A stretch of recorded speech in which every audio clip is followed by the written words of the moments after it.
तो भारतीय रेल की स्थिति यह है कि भले ही आपने रिजर्वेशन कराया हो, लेकिन रिजर्वेशन होने के बावजूद आपको अपनी सीट पर बैठने के लिए नहीं मिलेगा। आपको धक्का मारकर कोई दरवाजे के पास खड़ा कर देता है और आप चुपचाप वहां पर खड़े भी रहते हैं क्योंकि ट्रेनों में भीड़ इतनी है। अब भारत सरकार, जो केंद्रीय रेल मंत्रालय है, इन तमाम चीजों को लेकर सवाल उठ रहा है कि आखिरकार भारत के प्रधानमंत्री से लेकर रेल मंत्री तक इन तमाम स्थितियों को देख रहे हैं कि ट्रेनों की स्थिति इतनी विकट हो चली है कि जनरल कोच तो छोड़ दीजिए, आप स्लीपर में जाइए, आप एसी वाले में जाइए, वहां भी 10-10 लोग लाइन से खड़े हैं, लेकिन उनके बैठने के लिए किसी अतिरिक्त बोगी की व्यवस्था नहीं हो पा रही है। ट्रेन अतिरिक्त नहीं चल पा रही है और इन तमाम चीजों को लेकर अब सवाल उठने लगा है। आगे इसी पर बातचीत करेंगे।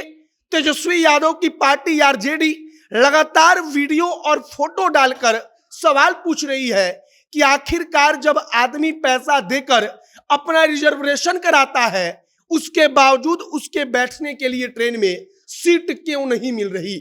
आगे बातचीत करेंगे, लेकिन उससे पहले हमारा परिचय। अब नमस्कार, मेरा नाम है मोहित कुमार सिंह और आप जनता जंक्शन देख रहे हैं। सबसे पहले अगर आरजेडी की बात की जाए तो यहां पर आरजेडी के 2 पोस्ट जो किए गए उसको हमने लगाया है। आप यहां पर देखिए, राष्ट्रीय जनता दल के ऑफिशियल फेसबुक पेज से लिखा गया है कि हवाई चप्पल पहनने वालों को हवाई जहाज में बैठाएंगे कहकर नरेंद्र मोदी ने गरीबों को वोट पर कब्जा किया और ट्रेनों में गरीबों के लिए चप्पल रखने तक की जगह नहीं छोड़ी। साफ है, मोदी जी के रेलवे में आरामदायक यात्रा अमीरों के लिए है, जनरल और स्लीपर कोचों में जैसे तैसे यात्रा करने को मजबूर गरीबों और आम आदमियों के लिए नहीं। इसके साथ तमाम प्रकार की तस्वीरें हैं। अब यहां पर एक और देखिए, यहां पर लिखा गया है कि एसी, स्लीपर या जनरल सभी की एक जैसी स्थिति है। लोग रिजर्वेशन होने के बावजूद बैठकर यात्रा करने को मजबूर है। सब जानते हुए भी सरकार अतिरिक्त ट्रेनों या डिब्बों की व्यवस्था नहीं कर रही और सबसे ऊपर लिखा गया है कि रेल के डिब्बे को आम आदमी के लिए यातना केंद्र बना दिया गया है। और वाकई में अगर इस वक्त पर, इस गर्मी में आप भारतीय रेल से यात्रा करना चाहते हैं तो आपको 20-20 दिन, 25-25 दिन पहले भी टिकट नहीं मिल रहा है। अगर आप टिकट करेंगे तो टिकट वेटिंग लिस्ट में होता है।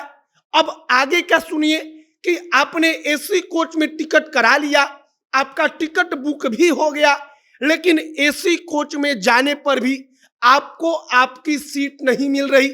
आप चुपचाप एक कोने में दुबक कर बैठे रहते हैं क्योंकि वहां पर पहले से 10 लोग खड़े हैं, उनको उतारने वाला वहां से कोई नहीं है। और उतारने वाले का मतलब कि ट्रेनों में अगर अतिरिक्त बोगी होती, अतिरिक्त डब्बे लगाए जाते, अतिरिक्त ट्रेनों को सरकार सब कुछ देख रही है और यह देखने के बाद चलाती तो यह स्थिति उत्पन्न ही नहीं होती। फिलहाल आप कहिए कि भारतीय रेल, जो कहा जा रहा है कि अब बदलाव के रास्ते पर है, भारतीय रेल बदल रही है, लेकिन इन तमाम चीजों के बावजूद पिछले कहा जा रहा है कि कई महीनों के दौरान का अब सबसे भयावह स्थिति चल रही है कि ट्रेनों में लोगों के पैर रखने तक की जगह नहीं रहती है, लेकिन फिर भी लोग उसमें इस गर्मी में एक के ऊपर एक चढ़ते हैं, बैठते हैं और इन तमाम चीजों को चुपचाप भारत के रेल मंत्री और आप कहिए कि प्रधानमंत्री या पूरी की पूरी भारत सरकार देख रही है। फिलहाल अब इन तमाम चीजों को लेकर सवाल भी उठ रहा है। सवाल उठ रहा है कि अगर ट्रेनों की ऐसी स्थिति सरकार देख रही है, अब देखिए कि एक एक सीट पर 4-4 लोग, 3-3 लोग कैसे बैठे हैं, कैसे लोग नीचे जहां पर चलने के लिए रास्ता होता है वहां पर बैठे पड़े हैं। और इन तमाम चीजों को देखकर भी सरकार कोई अतिरिक्त व्यवस्था नहीं कर पा रही। और अगर रेल मंत्रालय कोई अतिरिक्त व्यवस्था नहीं करता तो यह उसकी विफलता है। बाकी अब आगे देखिए कि क्या कुछ होता है, क्या रेल मंत्रालय इस पर कुछ कहता है, क्या कोई अतिरिक्त व्यवस्था होती है। आगे अगर कुछ और जानकारी, कुछ और नया अपडेट आएगा तो आप तक पहुंचाएंगे। फिलहाल जो स्थिति है इस पर आपकी प्रतिक्रिया क्या है, आप क्या सोचते हैं, आप इन चीजों से कैसे गुजर रहे हैं, इन तमाम चीजों के बारे में कमेंट बॉक्स में लिखकर बताइएगा। आगे की तमाम खबरों के लिए आप जनता एक्शन के साथ बने रहिए। वीडियो यहीं पर समाप्त करते हैं। कैमरे पीछे विशाल खड़े हैं और मैं मोहित कुमार सिंह। बहुत बहुत धन्यवाद।